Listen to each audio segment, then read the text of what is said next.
Have we shared gospel to anyone?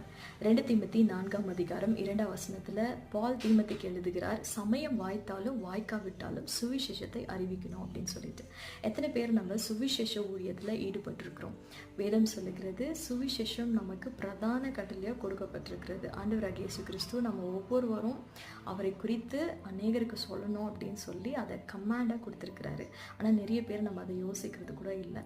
ஏன் அப்படின்னு சொன்னா அவங்க என்னை ரிஜெக்ட் பண்ணிடுவாங்க, தப்பாக நினச்சிருவாங்க அப்படின்னு சொல்லி. ஆனால் ஒரு காரியத்தை நம்ம யோசிக்கணும், நாம் அவங்களுக்கு சுவிசேஷத்தை சொல்லாமல் அவங்களுடைய ஆத்மா நரகத்துக்கு போகிறதுக்கு விட்டுட்டு நாம் எப்படி அவங்களுக்கு நல்லவங்களாக இருக்க முடியும், அல்லது அவங்களுக்கு நல்லவங்களாக இருந்து என்ன பிரயோஜனம் அப்படிங்கிறத நம்ம யோசிக்கணும்.